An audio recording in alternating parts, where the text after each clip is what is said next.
on s'est arrêté au bar de Schiffer, qui elle seule représente un système complet du connecteur.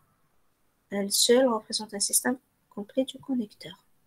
C'est-à-dire un système complet du connecteur avec un seul, pas deux, mais avec un seul connecteur.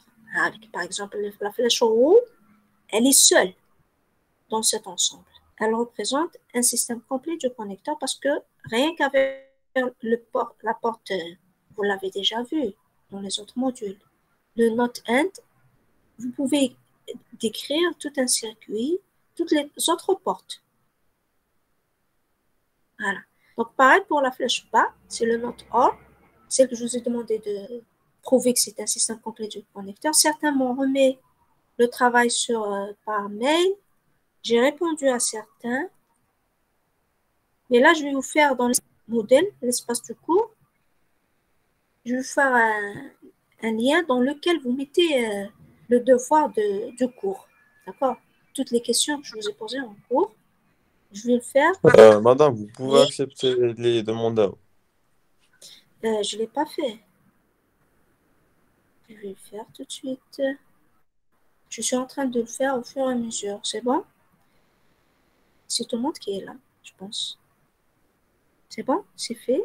Mais qu'est-ce que quelqu'un qui attend? Est-ce qu'il y a d'autres qui attendent, non? Très bien. Donc, je répète tout ce que je vous ai demandé de faire, de remettre en cours, de le préparer, de s'exercer. Je vais vous mettre un espace, un lien dans l'espace du cours, modèle, dans lequel vous le mettez en tant que devoir. Donc, c'est un devoir de cours, c'est pas de TD. D'accord? Pour ceux qui m'ont remis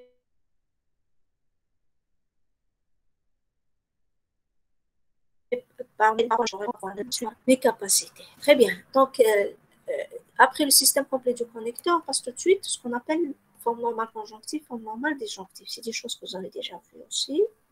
C'est le produit de somme, ce que vous avez appelé produit de somme et somme de produit. Donc, c'est rien d'autre que ça. D'accord? Donc, forme normale conjonctive, c'est une conjonction de disjonction. Ça veut dire c'est un produit, c'est un produit de somme. Forme normale disjonctive, c'est la somme de produits. Avant de vous donner la définition de forme normale conjonctive, forme normale disjonctive, on commence par la définition de littéral. Qu'est-ce qu'on appelle un littéral? C'est soit la variable, soit sa négation. Donc, vous avez pour une seule variable propositionnelle, on peut lui faire associer deux littéraux. Par exemple, si je prends le P, je peux lui faire associer deux littéraux. Lesquels? C'est le P et le non-P. Pour la variable A, je peux lui associer aussi deux littéraux. C'est le A, c'est le non-A. Le littéral associé à la variable A, c'est ce qu'on note A tilde. Il est noté A tilde. C'est soit le A, soit c'est le non-A. Hamza, Doudou, bonjour.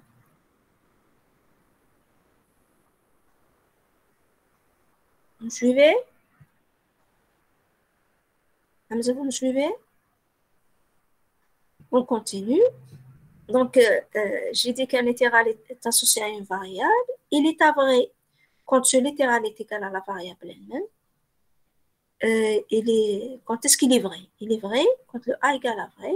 Quand est-ce que le A tilde est égal à A lui-même? Il est vrai quand le A égale à faux si le A tilde est associé à sa négation. Rien de spécial, rien de sorcier, c'est juste c'est juste plutôt une terminologie, une nouvelle terminologie, c'est tout. Un littéral, c'est soit la variable, soit la négation de la variable. C'est tout. Donc, une clause est une disjonction de l'hétéro. C'est une disjonction, c'est des ou. C'est des ou entre quoi? Entre les variables ou les négations de variables. Rafiq Bouloudan. Rafiq Bouloudan. Vous suivez? Vous entendez? Rafiq. On continue. Donc, c'est quoi une clause? vous avez un exemple de clause. P ou Q est une clause. Non P ou R est une clause. Donc, c'est un ou, c'est des ou entre des variables, des négations des variables, c'est tout. Maintenant, c'est quoi la forme normale disjonctive? C'est une disjonction d'une conjonction de l'hétéro. Forme normale conjonctive, c'est une conjonction. Donc là, vous avez un ensemble d'exemples. Normal disjonctive, c'est un ou, c'est une disjonction, entre des i. Voilà, donc c'est un ou entre plusieurs i. Voilà, c'est un ou entre plusieurs i. Voilà ce qu'on appelle la forme normale disjonctive. Le a tout seul, ça peut être aussi une forme normale disjonctive. Il n'y a pas de ou, il n'y a pas de i.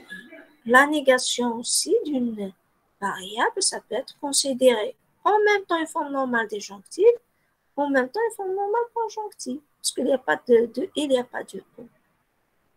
Le a et b, c'est aussi une forme normale disjonctive et une forme normale conjonctive.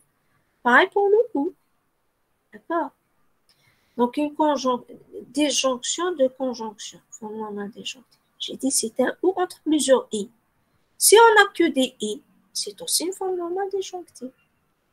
C'est un ou, c'est des ou entre plusieurs i. C'est des ou. S'il n'y a pas de i aussi, c'est aussi une forme normale disjonctive. Donc, quel est l'intérêt de cette forme normale conjonctive, forme normale disjonctive? C'est que ça facilite le calcul de quoi? Du modèle et contre-modèle. Donc, un exemple déjà avant d'aller aller modèle. Donc, l'avantage, c'est que ça permet de calculer facilement ce qu'on appelle le modèle et le contre-modèle de formule, sans même passer par la table de vérité. Parce que la table de vérité, j'ai dit qu'à partir de 3 variables, ça devient très contraignant. Donc, c'est trop de cas, c'est risque d'erreur. Très bien.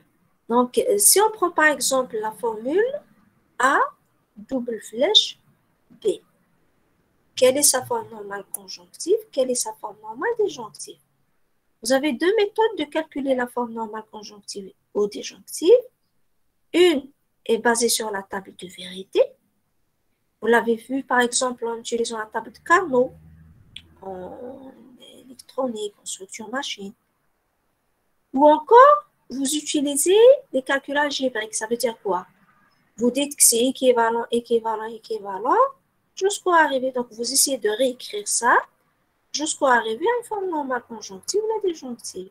Ça veut dire que vous utilisez le théorème de remplacement. D'accord? Et puis, certes, vous allez utiliser quelques propriétés. Vous allez distribuer la négation.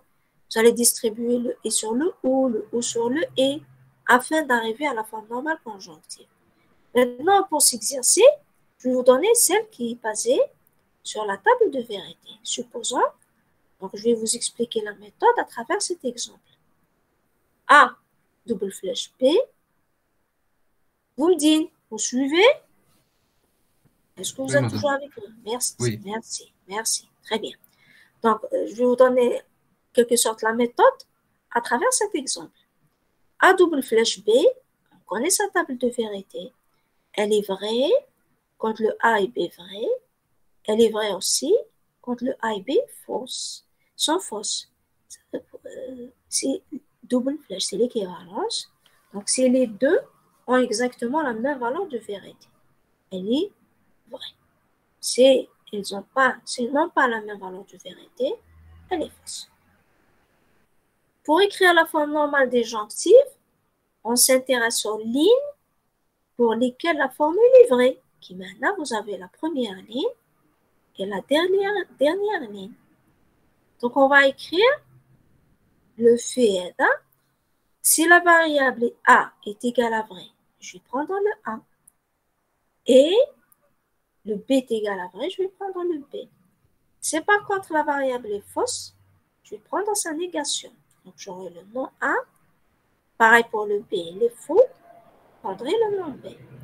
Donc, j'aurai A et B dans cette première ligne et non A et non B dans la dernière ligne pour laquelle la formule plutôt les variables pour lesquelles le A double flash B est vrai. Je répète, pour le calcul de la forme normale disjonctive, on s'intéresse aux lignes pour lesquelles la formule est vraie. Si la variable est vraie, je prendrai la variable. Si elle est fausse, je vais la précéder par sa négation.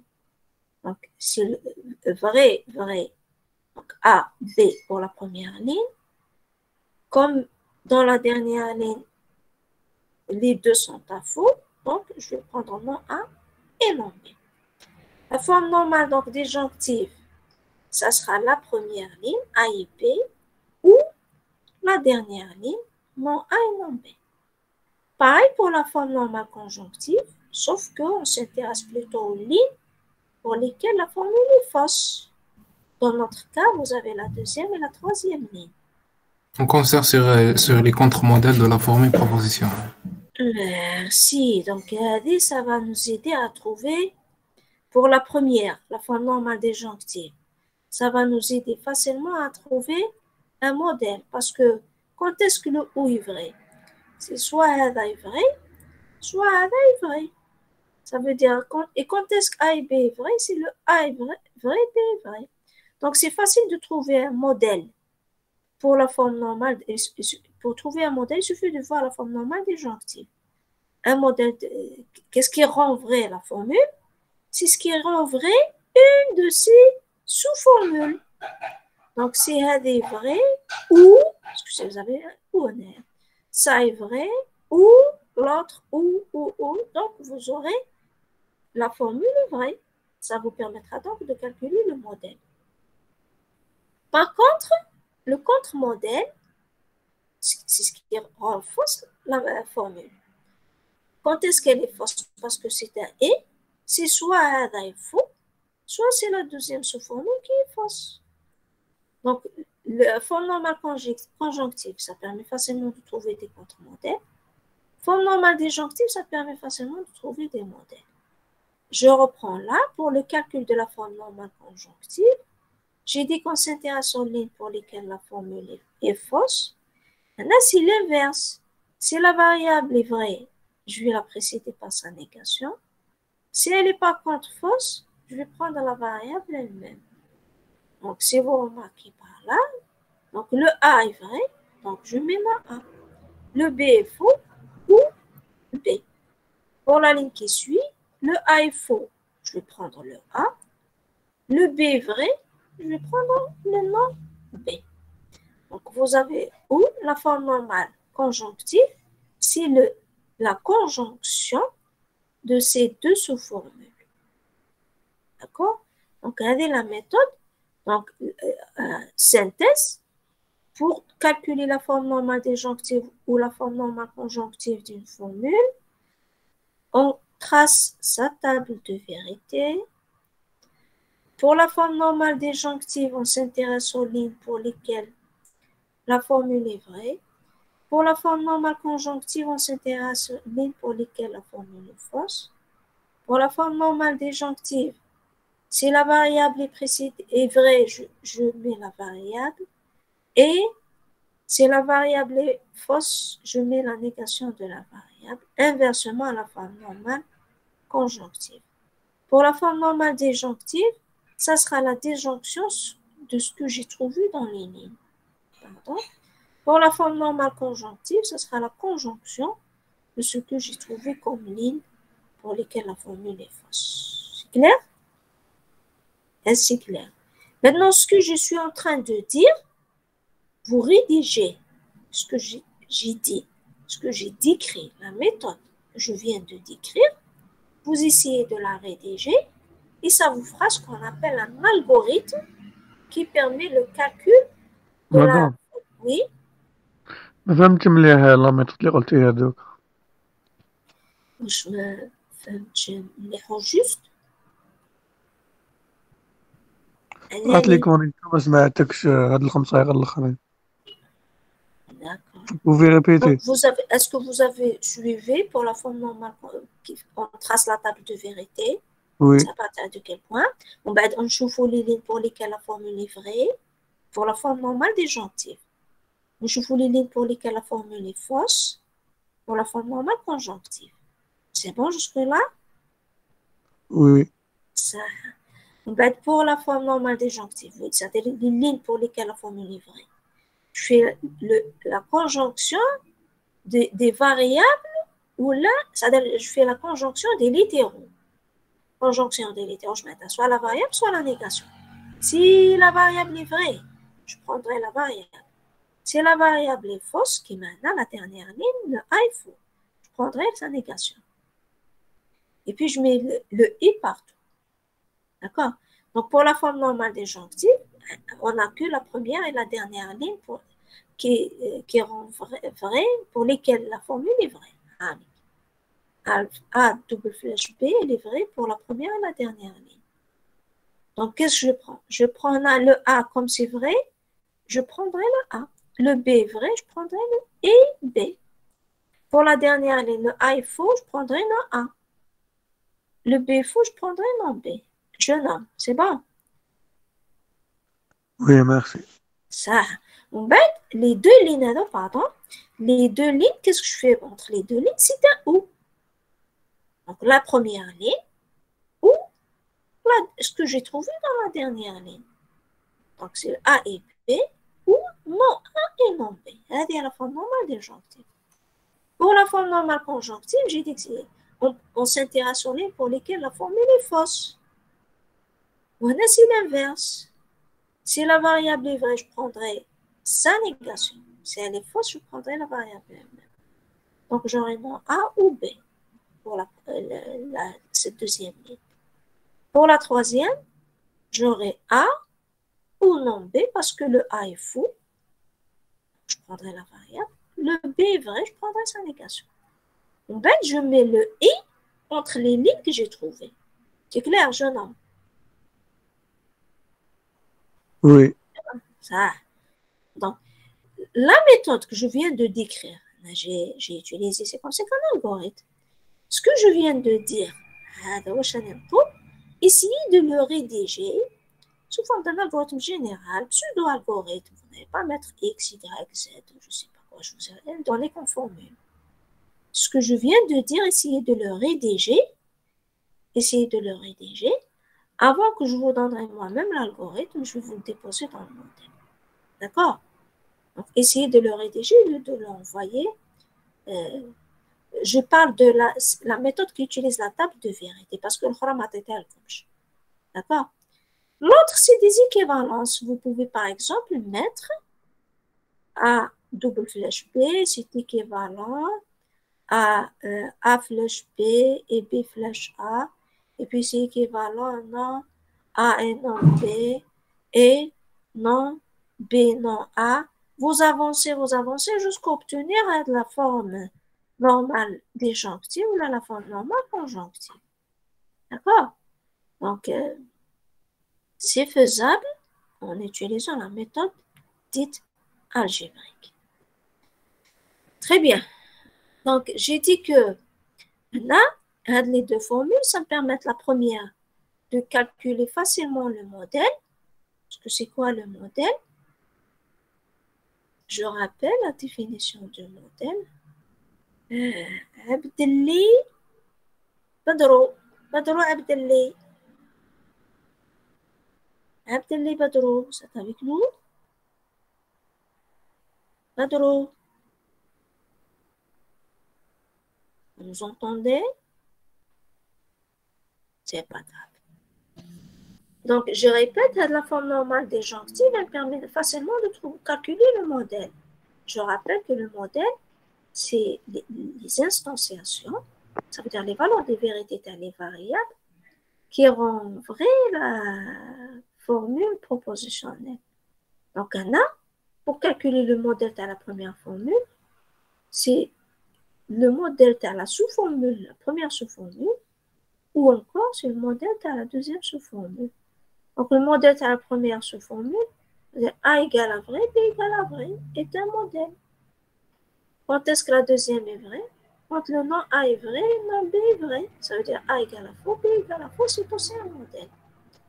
Inversement, contre-modèle, en normal conjonctif, ça permet de trouver facilement contre-modèle. C'est quoi contre-modèle? c'est ce qui renforce la formule. C'est un et. Quand est-ce que le et est faux? Quand واحد من هادو est faux. Donc, le contre-modèle de cette formule, ou le contre-modèle de cette sous-formule, ou le contre-modèle de la deuxième sous-formule. Donc, soit le nom A ou B égale à faux, ou encore A ou non B égale à faux. Quand est-ce que non A ou B égale à faux? Quand le A égale à faux et le B est égal à vrai ou inversement. D'accord? Le contre-modèle, c'est ce qui renforce, pardon, c'est ce qui renforce la formule. C'est un ou. Ça veut dire qu'il faut que les deux soient faux. Ça veut dire le A, le non A, pour que ça soit faux. Le B, pour que ça soit faux aussi. Le non A, faux. B faux, ça veut dire A égale à vrai.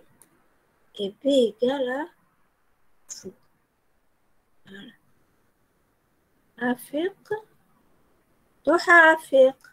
Vous entendez? Très bien, donc je ne vais pas prendre plus de temps sur ça, je pense que c'est très clair.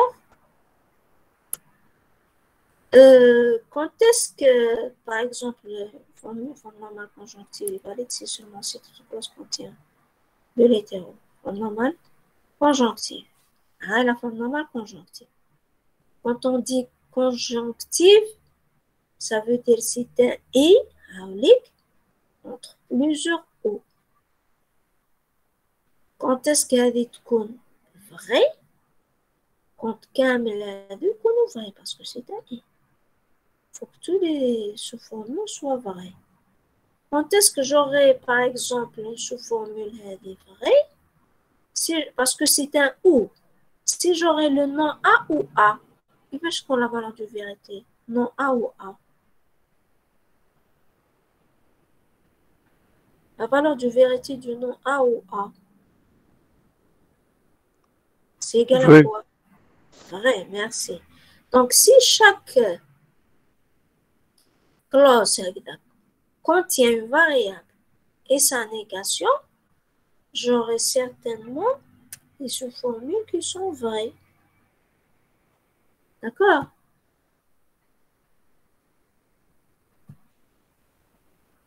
Donc, c'est chaque clause. C'est quoi une clause? C'est une déjonction de l'hétéro. Si chaque clause contient une variable et sa négation, non A ou A, c'est toujours vrai. Donc, c'est dans la forme normale conjonctive. Chaque clause contient une formule et sa négation. Ça veut dire que j'aurai une formule valide. D'accord? Là, pour ce que j'ai expliqué pour modèle et contre-modèle. Maintenant, je passe à ce qu'on appelle la conséquence logique. C'est quelque chose, c'est pour avancer un petit peu, pour aller à un théorème qui ressemble au théorème de déduction. Théorème de déduction, voilà. Donc, c'est quoi une conséquence logique? On compte sur l'application sémantique. Ce symbole-là, on l'a vu quand on a parlé de tautologie. Quand est-ce qu'une formule est tautologique? Si elle est vraie tout le temps. Mais cette fois-ci, si vous remarquez, on a une autre notation. C'est un ensemble de formules par là. Le symbole bêta. Si on dit que cet ensemble de formules, alpha 1, alpha jusqu'au alpha 1, implique sémantiquement bêta. C'est ce qu'on appelle l'implication sémantique. Ou encore on dit que bêta est une conséquence logique de alpha 1 jusqu'au alpha 1. Quand est-ce que bêta est une conséquence logique? Ou encore quand est-ce que les alpha et impliquent sémantiquement bêta? Si tout modèle des alpha i est aussi un modèle de bêta. Si je prends comme exemple, tout ce qui rend vrai P rend vrai P lui-même. Donc, je peux dire que P implique sémantiquement P. encore ce P-là est une conséquence logique du P. Tout ce qui rend vrai PQ rend aussi vrai P. Tout modèle de PQ est aussi un modèle de P. Donc, P est une conséquence logique du PQ. Tout modèle de PQ est aussi un modèle de Q et P. Donc, Q et P est une conséquence logique du PQ. Tout modèle du P flèche Q est aussi un modèle du Q. Donc, tout ce qui rend vrai. Qu'est-ce qui rend vrai? Quand je dis tout modèle, c'est-à-dire c'est des instantiations. Quand est-ce que cet ensemble de formules est vrai maintenant? Quels sont les modèles de cet ensemble de formules? P flèche Q. Je pose une question. Quels sont les modèles de P flèche Q? P vrai, Q vrai. Hein? P fausse, Q vrai. Ou la fausse fausse. Est-ce que P fausse, P fausse, genre, Q vrai, ça, alors l'implication, ça sera vrai. Mais est-ce que le P est vrai? Non, faux. Merci, ça veut dire. Et quand je parle d'un modèle, d'un ensemble de formules, il faut que l'ensemble de formules soit vrai. Madame, c'est seulement quand Eh. P est vrai et Q est vrai. هذا ما كان. Merci. Ça veut dire qu'on a une seule instantiation pour laquelle les deux formules sont vraies à la fois. هذا je m'appelle le modèle d'un ensemble de formules. On a le P égale à vrai, Q égale à vrai. Est-ce que c'est aussi un modèle du Q? Oui, parce que vous avez le Q vrai. D'accord. Est-ce que c'est clair? Ça, oui, madame. Très bien. Donc, pareil, par exemple, P et Q impliquent sémantiquement Q et P, parce que le modèle de P et Q est aussi un modèle de Q et P. Voilà, c'est-à-dire il faut voir. Mais par contre, si je prends un exemple, P et Q, est-ce que c'est une conséquence logique? Ça veut dire, est-ce que P ou Q implique sémantiquement Q et P? J'ai l'inverse, hein, faites attention. P ou Q, est-ce que ça implique sémantiquement Q et P? Non. Parce que est-ce que tout modèle de P et Q, ou Q, pardon, les modèles de P ou Q, vous avez P vrai, Q vrai, P vrai, Q faux, P faux, Q vrai. Alors, vous avez trois modèles pour cette formule. Est-ce que ces trois modèles sont aussi des modèles du QP? Non? Non, كغير وحدة. كاين غير وحدة. Merci. Ça veut dire P ou Q n'implique pas sémantiquement Q et P. Mais l'inverse, est-ce que P et Q ou la Q et P implique sémantiquement P ou Q? Oui, madame. Oui, parce que le seul modèle de Q et P, Q égale à vrai, P égale à vrai, est aussi un modèle du P ou Q. Donc, l'implication sémantique, c'est en travaillant sur le modèle. Il faut que tout modèle de cet ensemble est aussi un modèle de la conséquence logique. D'accord? Donc, le théorème de conséquence de la conséquence logique, ça ressemble en quelque sorte au théorème de déduction. Si vous vous rappelez dans la déduction, qu'est-ce qu'on a dit? C'est alpha est un théorème, plutôt c'est à partir de alpha je déduis bêta, alors alpha flash bêta est un théorème. C'est le théorème de déduction. Donc, pour ça, pour les conséquences logiques, c'est alpha implique sémantiquement bêta, alors alpha flash bêta est une tautologie. C'est alpha implique sémantiquement bêta, alors alpha flash bêta est une tautologie. Il ne faut pas perdre les fils. L'objectif c'est de déduire ce qui est vrai à partir de ce qui est vrai. On vous donne des outils. Si alpha, implique sémantiquement bêta, alors alpha flash bêta est valide. On cherche ce qui est valide, justement. Donc, quand est-ce que alpha flash bêta est valide? Quand alpha implique sémantiquement bêta. C'est-à-dire, si vous tracez la table de vérité de alpha et bêta, vous trouvez les modèles de alpha, comme ils sont des modèles de bêta aussi, alors alpha flash bêta est une tautologie. C'est tout. D'accord?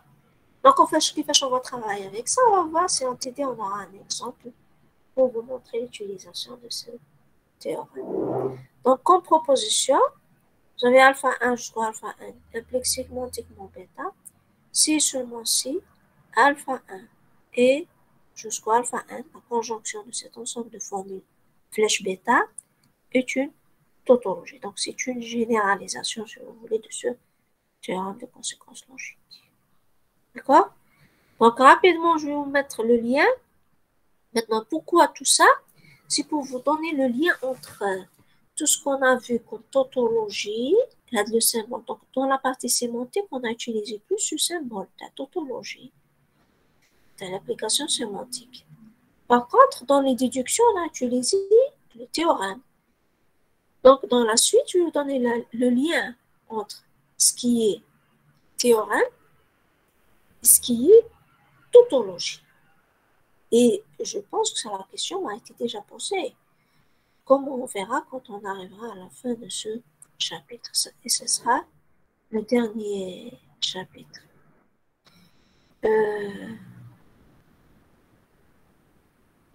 Donc, de la même manière que dans la déduction, c'est alpha on déduit bêta, alors alpha flash bêta est un théorème. Donc, on dit que le problème de déduction se réduit au problème de probabilité. Parce que montrer qu'à partir de ça, je déduis bêta, revient à montrer que alpha flash bêta est un théorème. Donc, de la même manière qu'on l'a fait dans la déduction, prouver que alpha implique sémantiquement bêta revient à prouver que alpha flash bêta est une tautologie. Je vais enchaîner tout de suite.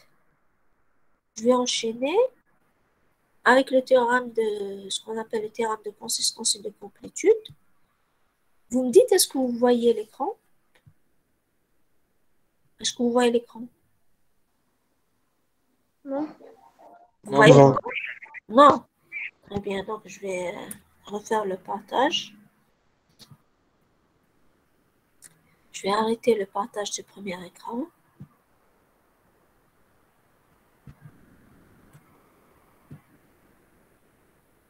Est-ce que vous voyez comme ça? Oui. Oui, Oui, madame. Très bien, oui, madame. très bien.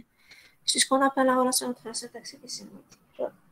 N'importe quelle méthode, quel système formel logique de raisonnement, et on exige à ce qu'il vérifie les deux propriétés de ce qu'on appelle la consistance et de complétude. Consistance et de complétude.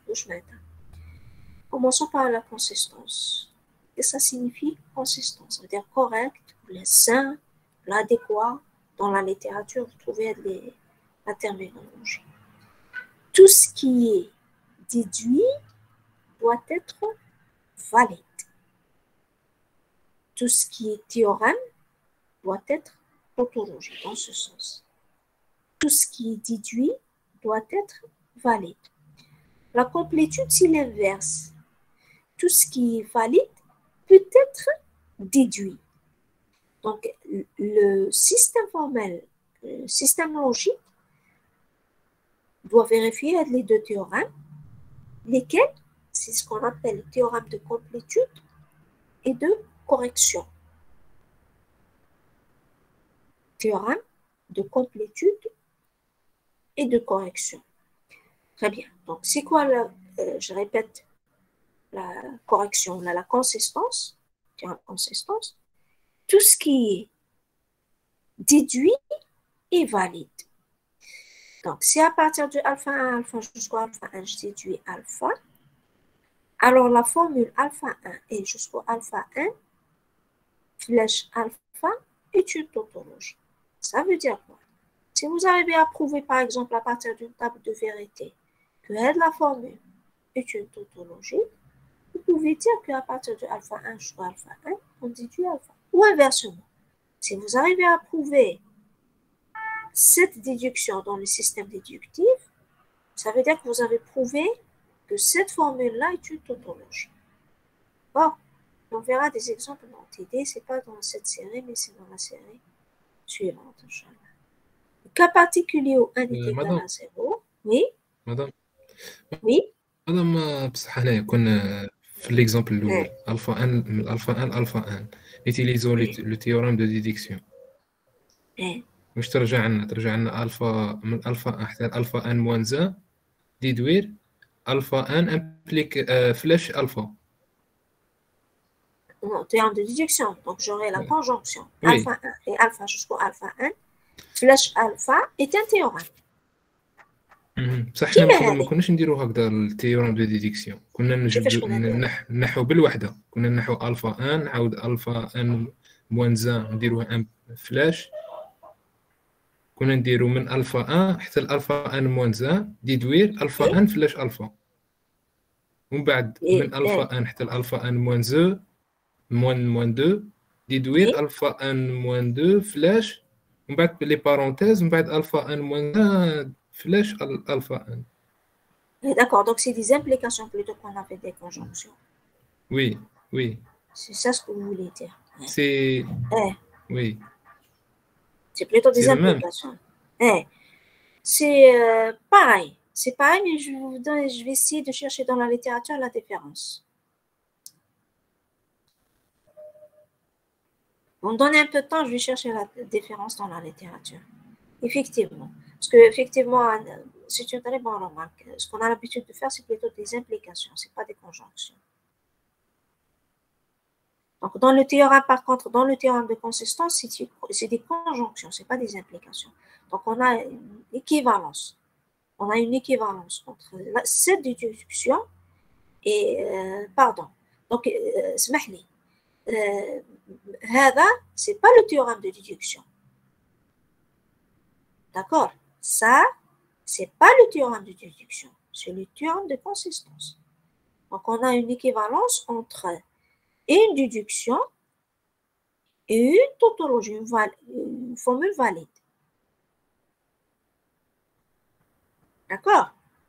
Maintenant, si vous arrivez à passer maintenant vers des flèches, effectivement, vous avez aussi une équivalence avec tautologie.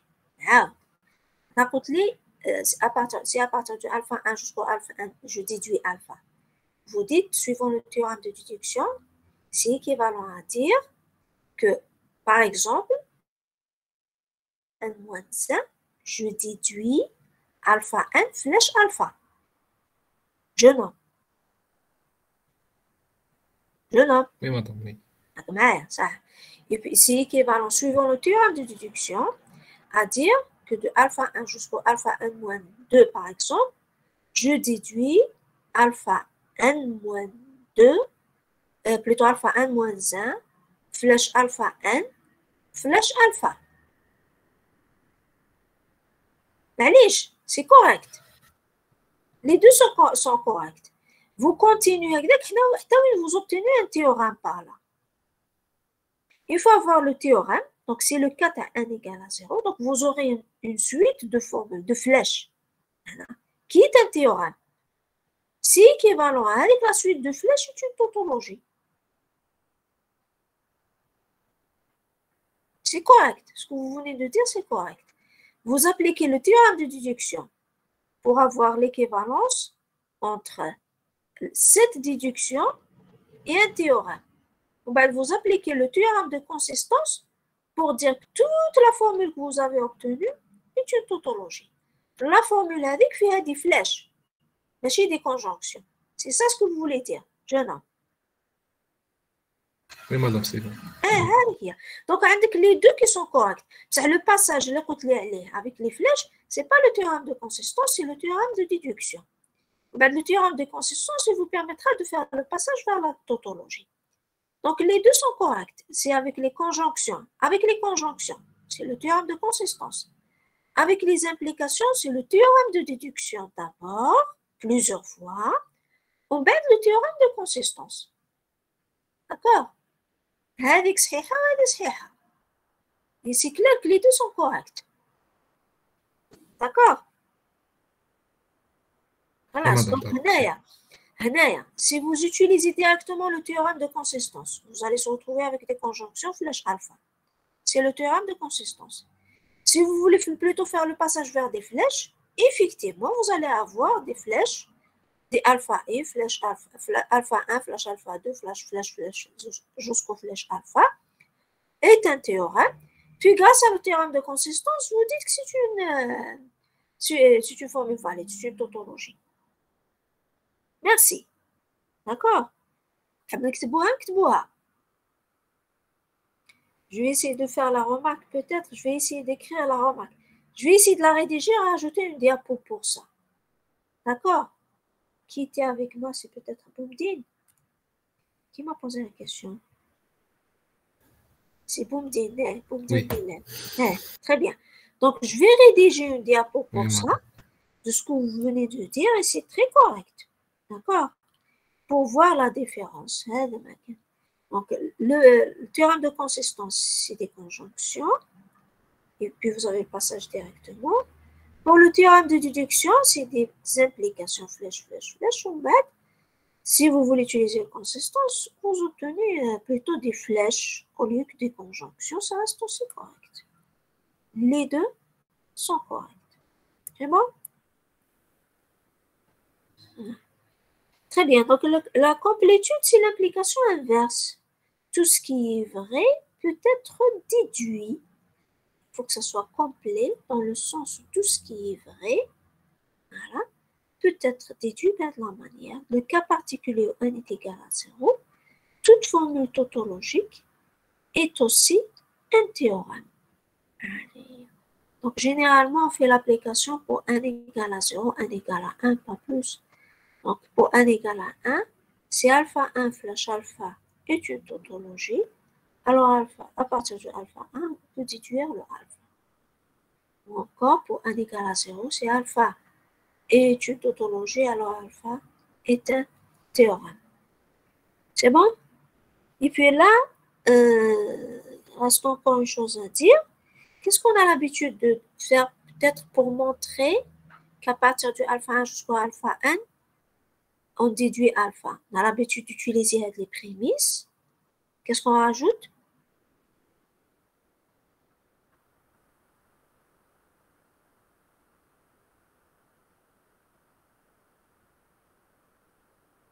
Merci. La conclusion. La négation est la conclusion. Merci. Et on aboutit à quoi? On arrive à Contradiction. Contradiction. Une contradiction. Ça. Donc, c'est la raison pour laquelle on dit que l'ensemble, c'est à partir de alpha 1 jusqu'à alpha n, je déduis alpha, alors l'ensemble composé de alpha 1, alpha n, non alpha, est inconsistant. Je mets inconsistant, maintenant il mène à une contradiction. Pour montrer que cet ensemble est inconsistant, ça existe encore un autre algorithme qu'on appelle l'algorithme de réfutation. L'algorithme de réfutation, ça permet de tracer un arbre, qui met l'arbre de déduction, mais dans l'arbre de déduction, la racine est en bas, les faits sont en haut. Là, c'est l'inverse. La racine est en haut, les faits sont en bas, et puis de quoi est-ce qu'ils sont composés les faits? Ils sont composés des littéraux. Ici, la propriété de littéraux qui permet de refléter la propriété de l'ensemble de départ. Si l'ensemble des littéraux, donc là, je ne vais pas vous donner parce que je ne l'ai pas écrit, j'essaierai de vous le préparer, les diapos, pour le déposer dans le Moodle et on va voir une application dans la science présentielle. Ça sera, parce que ce n'est pas facile de le faire en ligne. Bon? Donc, pour prouver qu'un ensemble de formules est inconsistant, en utilisant l'algorithme de réfutation, j'ai dit que ça doit se faire à travers un arbre, ce qu'on appelle l'arbre de réfutation. Et puis, on verra un exemple ensemble la semaine prochaine. D'accord? C'est tout. Donc, c'était ce que j'ai préparé pour cette séance. Pour la séance de TD, je répète, comme je n'ai pas travaillé sur l'espace comme on a vu mon état de santé, je préfère avoir un peu de temps et vous me dites quand est-ce qu'on fera le TD dans la semaine. Quand vous aurez le temps, du temps libre, vous me dites quand est-ce que je vais. Et bien sûr, moi aussi, je serai libre pour pouvoir vous programmer la séance. C'est tout ce que j'ai préparé, c'est tout ce que j'ai pu préparer pour aujourd'hui. S'il n'y a pas de questions à poser. C'est bon? C'est clair, madame. C'est clair, merci. Et vous me dites, je resterai en contact avec les délégués peut-être pour le choix d'une séance de TD, si vous désirez bien.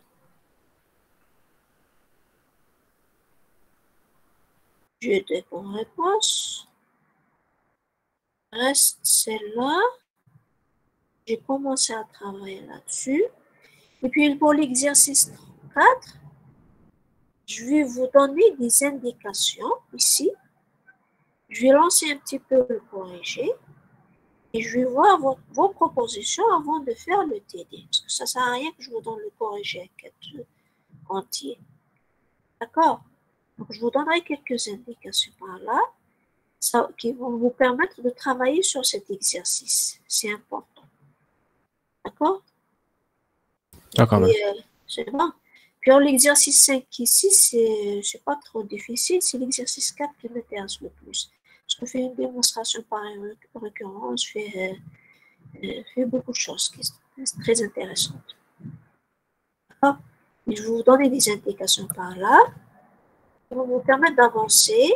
Et puis, on programmera une séance de TD si ça dérange pas. C'est bon? Hamza Doudou, c'est d'accord? Oui, madame, bien sûr. الله مادام برك البي دي اف اللي كيدير في لي البي دي اف اللي درتو تاع واش؟ البي دي اف كملي لنا هاد لي تيورام وي بي دي اف تاع هاد oui. سيدي كملي لنا. D'accord, pas de problème. Pour terme de consistance de complétude, je ne les ai pas déposés, je vais les déposer aujourd'hui. C'est bon? Inch'Allah, madame, merci. Inch'Allah, merci à vous et on reste en contact. Vous me dites quelle est la séance qui vous arrange le mieux pour faire la séance de TD. وي راه حابس عند لا كونسيكونس لوجيك. Alors, habsal conséquence logique. Il n'y a pas le théorème de le lien entre sémantique et syntaxe. Il n'y a pas de théorème de consistance et de complétude. Inch'Allah, بسلامة. Merci d'avoir assisté. Merci beaucoup. Merci à vous. Bonne journée. Merci.